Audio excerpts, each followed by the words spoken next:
Bonjour à tous, bienvenue sur Voulez-vous French, j'espère que vous allez bien. Aujourd'hui, nous allons voir les traces de la mythologie gréco-romaine dans la langue française. La première partie sera sur les dieux et déesses. Allez, c'est parti! Commençons par Zeus chez les Grecs ou Jupiter chez les Romains. Zeus est le dieu des dieux, c'est aussi le dieu de la foudre. Voyons une expression, sortir ou être né de la cuisse de Jupiter. C'est d'être d'une naissance noble. Cette expression est souvent utilisée de manière négative. Par ailleurs, Jupiter est la 5e planète du système solaire. Continuons avec Aphrodite chez les Grecs et Vénus chez les Romains. Aphrodite est la déesse de la fécondité, de l'amour et de la beauté. Le mot aphrodisiaque vient directement du nom Aphrodite. Un aphrodisiaque est une substance ou un objet qui réveille, maintient ou augmente le désir sexuel. L'adjectif correspondant au nom est aphrodisiaque. Par ailleurs, Vénus est la 2e planète du système solaire. Voyons maintenant le fils d'Aphrodite, qui s'appelle Eros chez les Grecs et Cupidon chez les Romains. C'est le dieu du désir sexuel. Premièrement, voyons le mot l'érotisme, qui vient directement du nom Eros. L'érotisme est l'évocation de l'amour sensuel. L'adjectif relié au mot Eros est érotique. Cupidon est représenté comme un enfant avec un arc qui tire des flèches qui symbolisent le désir, les plaisirs et les blessures de l'amour. Une expression courante est jouer les cupidons. Cela signifie faciliter une relation amoureuse entre deux personnes en les faisant se rencontrer. Voyons maintenant un autre dieu, Hermès chez les Grecs et Mercure chez les Romains. Hermès est le messager des dieux. Il transmet les messages entre les dieux. C'est aussi le dieu des voyageurs, des commerçants et des voleurs. Voyons un premier mot, un hermaphrodite. Hermaphrodite est composé de Herme, qui vient d'Hermès, et de Aphrodite, qui vient de la déesse Aphrodite. Un hermaphrodite est un être qui possède les organes sexuels mâles et femelles. L'adjectif correspondant au nom est hermaphrodite.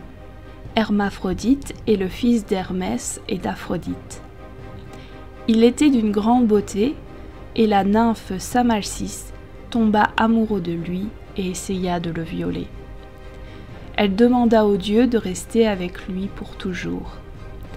Les dieux fusionnèrent leurs deux corps en un seul, qui a des traits masculins et féminins. Par ailleurs, Mercure est la première planète du système solaire. Voici un autre dieu, Arès chez les Grecs et Mars chez les Romains. Arès est le dieu de la guerre. Mars est la 4e planète du système solaire. Un martien est un extraterrestre qui vient de la planète Mars. Morphée. Morphée est le dieu grec des rêves. Morphée est le fils du sommeil, Hypnos, et de la nuit. Hypnos a donné le mot hypnose. qui est un état entre la veille et le sommeil provoqué par une suggestion. L'adjectif relié à hypnose est hypnotique. Il existe une expression « être dans les bras de Morphée » qui signifie être endormi. Par ailleurs, la morphine est un médicament venant de l'opium qui soulage les douleurs et provoque l'endormissement. Terminons avec les jours de la semaine et les mois de l'année qui viennent de la mythologie gréco-romaine. Tout d'abord, les jours de la semaine. Di en latin signifie jour. Lundi est composé de lun qui vient de la lune et de di le jour. Lundi est donc le jour de la lune. Mardi est composé de mar qui vient de Mars et de di qui veut dire jour. Mardi est donc le jour de Mars. Mercredi est composé de mercre qui vient de Mercure et de di qui vient de jour. Mercredi est donc le jour de Mercure. Jeudi. Je vient de Jupiter et di de jour. Jeudi est donc le jour de Jupiter. Vendredi. Vendre vient de Vénus et di de jour. Vendredi est donc le jour de Vénus. Pour les mois de l'année, on a janvier, qui est le mois de Janus, le dieu au double visage et le dieu des passages et des portes. Février est le mois de Phébrus, le dieu de la mort et de la purification. Mars est le mois de Mars.